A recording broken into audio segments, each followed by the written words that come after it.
Good afternoon. こんにちは。I wanted to thank Karina-san, the entire NCS team, for all of their support in putting together today's event. まずは日本コンピューターさんの栗田社長とPowerBuilderのチームの皆さんに感謝を言いたいと思います。今回のセミナーを組織して感謝しております。And I wanted to thank all of you for making the time and coming down here in this cold, rainy day to learn more about what we're doing in PowerBuilder. そして皆様に今日この冷たい雨の中にわざわざ来場していただきましてお礼を申し上げます。So what we're going to cover today is do a recap of the Elevate conference that took place in November in the United States. 今日は、さっき栗田社長もおっしゃったように、今日は、昨年の11月フィラデルフィアで、行われたエレベート2019の、セミナーの、リキャップ版を、今日行います。Elevate was a 3-day conference, so we've providing you today a abridged version. エレベート2019は3日間のセミナーでした。ですから今日は、その省略版といいますかになります。So this year, the recap that we're providing you is a very exciting time for me, and it's exciting because we are bringing PowerBuilder to the world of .NET and cloud application development. 今回のエレベートは私にとって非常にワクワクするイベントです。なぜかというと、これからのPowerBuilderで.NET と.NET and cloud application. .NET およびクラウドアプリケーションをやっと皆様に提供することになります。So we believe that PowerBuilder is a very productive tool for client application development. PowerBuilder はもともとクライアントサーバーのアプリケーション開発ツールとしては非常に生産性の高いツールです。And we all know that data window is one of the things that makes PowerBuilder so wonderful. で、PowerBuilder は非常に強力なツールになっている理由の一つはデータウィンドウの存在です。But before Appeon took over, PowerBuilder had not transitioned over bringing data window technology to server-based application development. しかし、Appeon 社が、PowerBuilder の開発を担当する前に、PowerBuilder はまだサーバー側のアプリケーション開発にそのトランジションはまだできてなかったんです。For a few years, I've been coming to Tokyo, sharing with you Appion's vision for PowerBuilder. 私はもうすでに数年間、東京に来て、例えばEメールを送信する、あるいはテクストメッセージを送信することは、これ自体はちとも新しくない話です。Yet these companies in 4 years' time went from a relatively small company to multi-billion-dollar companies. しかし、この2つの例、セングリッドとトゥリオを見ますと、これらは非常に最初は小さな会社で、たった4年間でものすごく、小さな時価総額から大きな会社に成長できたわけです。So what makes them different? It's because they deliver their services through APIs. なぜそれが可能になったか。それは彼らは自分たちのサービスを API という技術を通して提供することになったからです。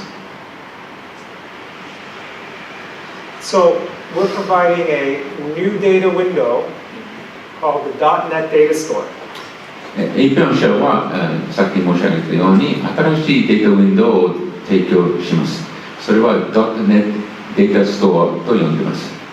You still have the traditional data window for client development. もちろんクライアントサイドのアプリケーション開発のためには従来のデータウィンドウがまだ存在しています。This is an additional data window that's specifically for API development. これはもう一つのデータウィンドウで API 開発のためのデータウィンドウです。It's pure C# code. ここでは純粋な C シャープコードを使っています。Supports both .NET and .NET Core framework. 2つのフレームワーク、.NET および .NET Core というフレームワークをサポートしています。It's cross-OS, supports any server operating system. そして Cross-OS ですよ。And can be used with any tools, not just PowerBuilder. そしてPowerBuilder 以外のツールも一緒に使うことが可能です。So for example, the project you develop with PowerBuilder can be maintained in Visual Studio. 例えばPowerBuilder で最初に作ったプロジェクトは後で Visual Studio で、続けて作ることが可能です。It follows an MVC architecture. そしてアーキテクチャは MVC というアーキテクチャを使っています。It supports very complex transactions. そして非常に複雑なトランザクションをサポートしています。It supports different ways of writing the code. One is a PowerBuilder style, and one is a more C#, .NET style coding. それからコードを書くときには、PowerBuilder 的なスタイルをサポートしているし、それからもう一つは、C# を使っての開発方式をサポートしています。These are server-based applications, so therefore, unlike PowerBuilder data window, these data windows have to be multi-threaded. These are server-based applications, so unlike the traditional PowerBuilder data window, these have to be multi-threaded. Multi-threaded です。で、これは従来のPowerBuilderデータウィンドウと違って、サーバー側のアプリケーション開発を作るためですから、マルチスレッドをサポートします。And the performance is 2 to 5 times faster than the traditional PowerBuilder. で、従来のPowerBuilderと比べれば、パフォーマンスは、我々測ってみたら2から5倍ぐらい速くなります。So this is showing you the internal design or architecture of the .NET DataStore. ここでは.NET DataStore というデータウィンドウの構造を簡単に示しているスライドです。This is very complicated. I'm not going to cover it in detail today. これはすごく複雑な話になりますから、ここでは今日、全部説明できませんけど。But if any of you are interested, we're happy to sit one-on-one with you and go in detail. ですからもしご興味があれば、もっと詳しく知りたいお客様がいらっしゃれば、後で1対1でお話しするのはいつでもします。But the reason I'm showing this to you today is to simply make a higher level point. ここでは、一つハイレベルなことを強調してみたいと思います。Which is that the new .NET DataStore is layered and pluggable architecture. この絵をよくご覧になれば、分かっていただけるんですけれども、この .NET DataStore は、階層が複数の階層があって、そしてプラグ技術のアプローチを使っています。So each layer takes care of what it should take care of. それぞれの層は、その独自の、担当する、役割があります。And when we need to add a new feature, we simply create another plugin in this layer. そして一つの層にもし新しい機能を追加するなら我々ただプラグインの、形でそれを追加することができます。So layered and pluggable architecture offers a lot of benefits, some of which I'll talk about in just a minute. ということで、この階層化およびプラグ可能というアーキテクチャによっていろんな利便性があります。So I had mentioned there's two ways of writing your code to use the .NET DataStore. さっき申し上げたんですけれども、この .NET DataStore を使うときにコードを2つの方式で書くことが可能です。The non-generic way is the PowerBuilder style of coding. ここでいう非ジェネリックの書き方は、これは PowerBuilder の従来の書き方です。.NET DataStore supports almost all of the same features as a traditional data store. この新しい .NET DataStore というデータウィンドウは、従来のデータウィンドウとほぼ同じ機能をサポートしています。So if you do API development, you're going to have basically the full power of data window behind you. そうしますと、API の開発をこの .NET DataStore で行うときには、従来の機能群の力を全部使えることになります。And there should be practically no learning curve for PowerBuilder developers. で、この新しいデータウィンドウを使うときに、その学習の問題ですけれども、学習曲線というかはほとんど、フラットに近い感じです。You will be using C# syntax to code, but it's all centered around the data window. もちろんC# の構文が必要ですけれども、全部データウィンドウに基づいて行われますから、大きな妨げにならないと思います。We will have some demos in a minute, and when you see that, I think it will become more clear that it is similar to PowerBuilder. 後ほど簡単なデモがありますので、それをご覧になれば今までの PowerBuilder と同じような感じで開発できることはすぐ分かっていただけると思います。And because it supports so much of the PowerBuilder features, and the coding is similar to PowerBuilder, PowerBuilder の機能をほぼ全部サポートしているし、そしてやり方は非常に似ているので、it's possible to do automatic conversion of code to C#. 既存の PowerBuilder コードを C# に、ほとんど自動的に変換することが、可能になります。This is something that we have currently in beta called PowerScript Migrator. で今はまだベータに入ってますけれども、この変換を行うのは PowerScript Migrator というツールです。And we already have a few very large customers in the US that have successfully converted using this beta. 北米では、このマイグレーターという変換ツールを使って、大きなマイグレーションプロジェクトを成功させている、企業はアメリカにあります。Now, the generic way of coding the .NET DataStore is something that would be more familiar to a C# developer. C# の開発者であれば、ジェネリックという開発方式は多分すぐ分かると思います。If you go with this approach, you're not going to lose any functionality. It supports all the same functionality of the .NET DataStore. この方式を使うと、.NET DataStore の機能は全部利用できるんですから、失うことはございません。But obviously, for PowerBuilder developers, there might be a slight learning curve. PowerBuilder ばっかりを使ってきた開発者にとってもちろん、ここでは少し、学習曲線は出てくると思います。The benefit of coding in this standard .NET way is that it inherits from an ILIS.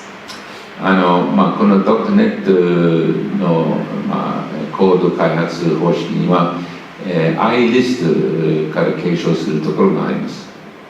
That means that the C# code you write using the .NET DataStore can be readily interoperable.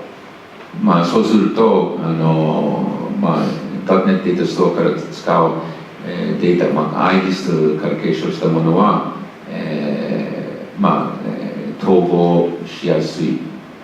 So it's readily interoperable with other code. そして他のコード、と、一緒に、互換性が、出てきます。So just to clarify that other code does not have to use data window technology. つまりデータウィンドウ技術を使ってない他のコード、そういうコードと一緒に使うことが可能になります。And it can natively exchange data through the ILIS. この ILIS を通して、データ交換も、できます。Also, it's possible that with this standard .NET way of coding, この標準的な .NET 的なコーディングの仕方で、there might be certain features of the .NET framework that require this way of coding. .NET フレームワークが必要とするところは、存在すると思います。But today there is no feature difference.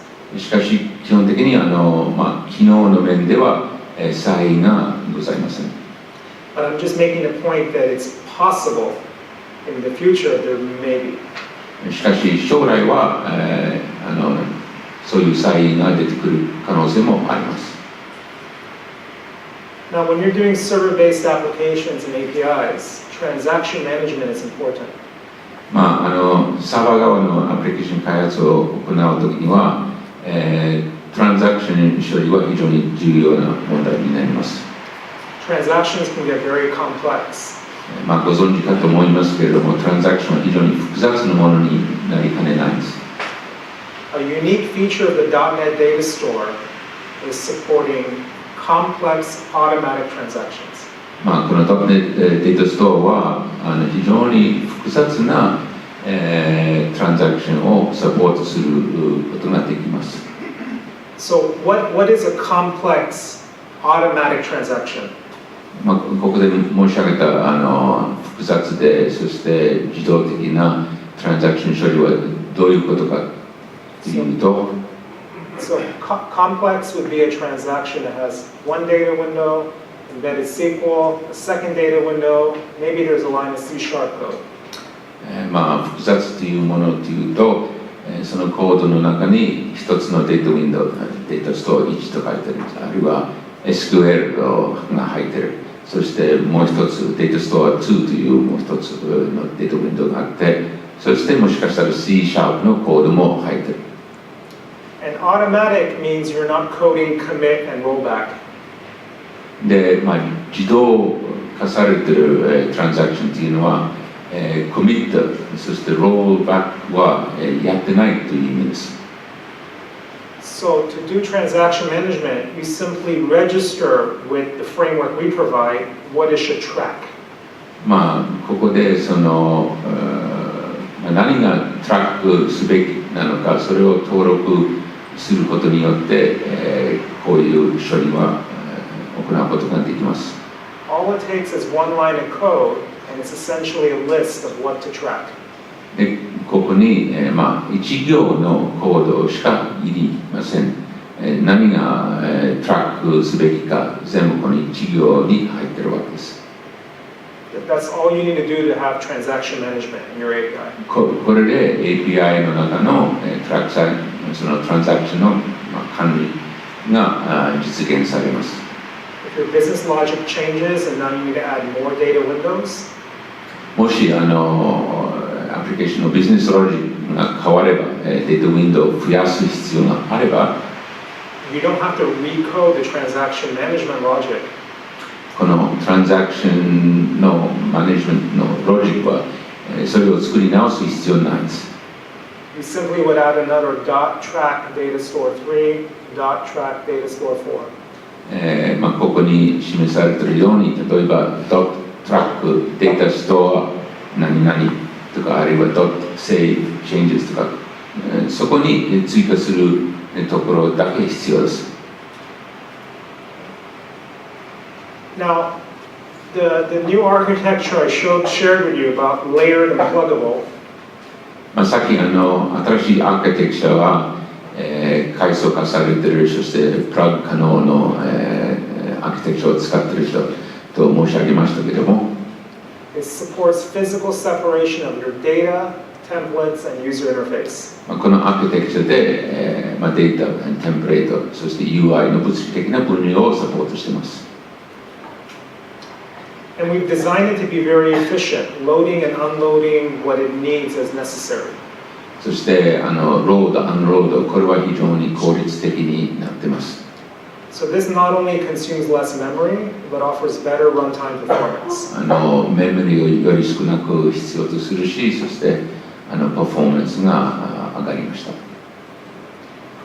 Now, a very important aspect of this layered pluggable architecture この階層化プラグ可能なアーキテクチャのもう一つの特徴は、is that when we add a new feature, it doesn't change how existing features work. 新しい機能を追加したときに、既存の、機能に、悪影響を与えません。Everything is cleanly separated, isolated, without dependencies. それぞれの、機能が、分離されてますので、お互いにその依存するところがないので、悪影響が出てこないです。So probably the more important benefit of this is that when we add a new functionality, it's not going to cause a regression bug in an existing functionality. 非常に具体的に申し上げますと、例えば新しい機能を、追加したときに、もしバグが、その新しい機能があっても、既存の機能に、悪影響を与えません。バグが広がらないんです。So this is kind of like an acid test. 日本語でこういう表現があるんですけど、一種のアシッドテスト、非常に厳しい、テストになるわけです。If when you add a new feature, it causes a lot of regression bugs, you don't have a proper design. 皆さんが経験しているかもしれませんけど、新しい機能を追加したときに、バグによって、デザイン全体に悪影響が、起こりうるわけです、今まではね。こういうアーキテクチャではそれを、防いでいます。And also it makes it a lot easier to maintain your application. そしてもう一つ重要な特徴は、こういうアーキテクチャで、アプリケーションの保守性が非常に良くなります。And also testability. This is actually related to the first point. そして最後に、テスト優位性、これも非常に良くなります。これは一番最初に話した、その物理的な分離の話に、つながります。When you have proper separation and design, you can automate testing. For example, automated unit testing. 結局物理的にいろいろ分離されてれば、そのテスタビリティはユニット、という形でユニットテスティングが可能になります。Automated unit testing, if you implement that, which we strongly recommend, will save you a lot of time. そして我々は強く推奨しますけれども、自動的なユニットテスティングを使えば、ものすごく時間の節約になります。On the client side, it's difficult to do that because PowerBuilder apps usually don't have these things separated cleanly. 残念なクライアントサイドの場合には、これは実現しにくいんです。なぜかというと、PowerBuilder のクライアントサイドはこういうふうに、データテンプレート以外なんかの物理的な分離がないんですから。But at least for the business logic you put in your APIs, you can benefit from automated unit testing. しかしこのビジネスロジックが入っている側、そこの API に関しては、こういうユニットテスティングが可能になることは、強調したいです。And we provide you an integrated solution called XUnit. で、Appeon 社はXUnit という、We provide you an integrated solution called XUnit. XUnit という、インテグレーションソリューションを提供しています。It's a very popular free open source unit testing framework. これ実はオープンソースの、テストソリューションです。非常に簡単、使いやすいものです。But this solution is all standard.NET, so if you want to use another unit testing framework, you can. 我々の方では、標準的な .NET のフレームワークの話ですけれども、他のものも、使うことも可能です。Us integrating it simply just saves you some work. Appeon は、皆さんに少しなんていうの、ローグを、なくすためには、こういうソリューションを、提供しているわけです。So now I'm going to turn it over to Akutsu-san to demo a little bit of what I've been talking about here. 今の話を、よりよく理解していただくために、これから日本コンピュータさんの阿久津、さんに、デモをやらせていただきます。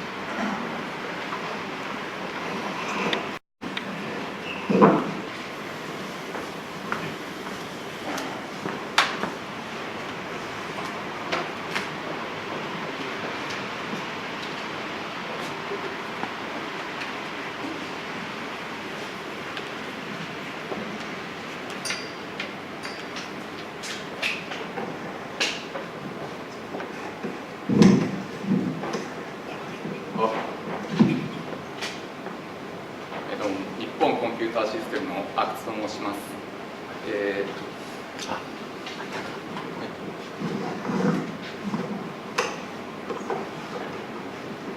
日本コンピュータシステムの阿久津と申します。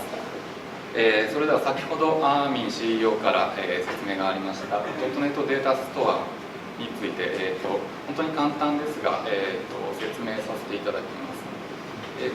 こちらスナップデベロップの、画面となります。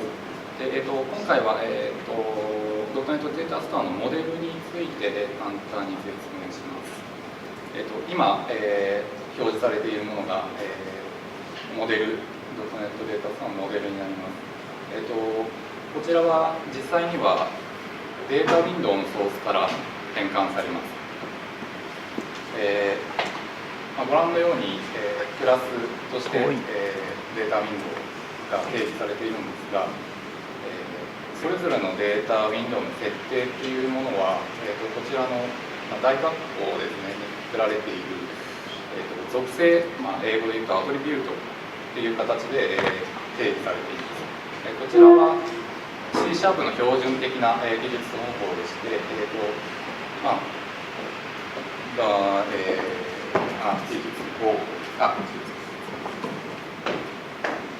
技術統合になります。実際にここに、定義されているものっていうのは、例えば、データウィンドウ名だったり、データウィンドウのページ様式ですね、これグリッドになっていますし、テーブルであったり、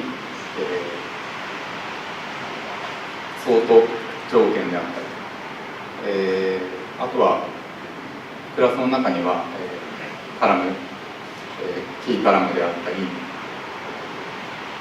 各カラムですね、例えば他にもデータウィンドウのカラムの初期値、これはデートという形で、定義されていますし、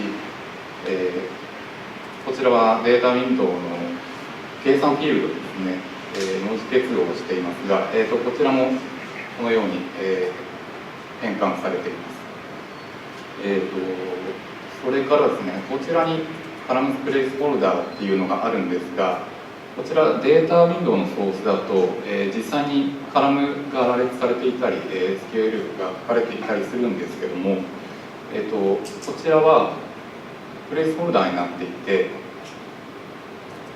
データウィンドウのカラムの名前が変更されたり、型が変更されたり、また実際にこのカラムが、なくなってしまったときに、消去してしまったときに、自動的に、こちらで生成されるような作りになっています。なので、いちいちここに記述されているカラムの羅列等を、修正する必要がないというものになっています。また、データウィンドウにはインポートエクスポートテンプレートっていうものが、あるのをご存知な方もいると思うんですけども、そちらも、このようにXML 形式で、同時に作成されるというものです。データウィンドウのエクスポートテンプレート、インポートテンプレートなんですけど、こちら、ご利用になっている方もいるかもしれないんですが、このデータウィンドウでは3つのテンプレートが、定義されていますが、こちらがこの3つですね。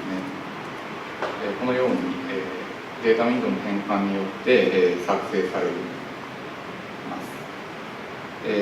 なおこちら、XML は標準的な形式でありますし、また、作成されるデータウィンドウのモデルも、標準的な、技術方法になりますので、ビジュアルスタジオであったり、その他開発ツールでも、当然、修正できますので、メンテナンスもしやすくなっていま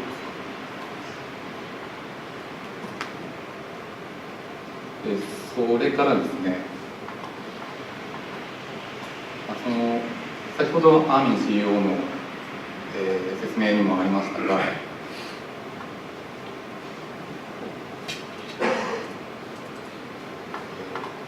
iDataStore っていうものがありまして、こちらは実際に、定義されているところを確認しますと、iList という、C# では標準的な、クラスを継承していますので、iList に変換することも、可能です。つまり、データストアに依存しない形に変換することが可能なので、非常に、他の、システムとの互換性も、高くなっているというものになります。このように、とても、ドットネットデータストアっていうのは、メンテナンス性の高い、グラフオブジェクトになっていますので、C# だけしか、今まで触ってこなかった、つまりデータウィンドウを一切触ってこなかった方にも、ご利用になれる、ものなのかなと、思っております。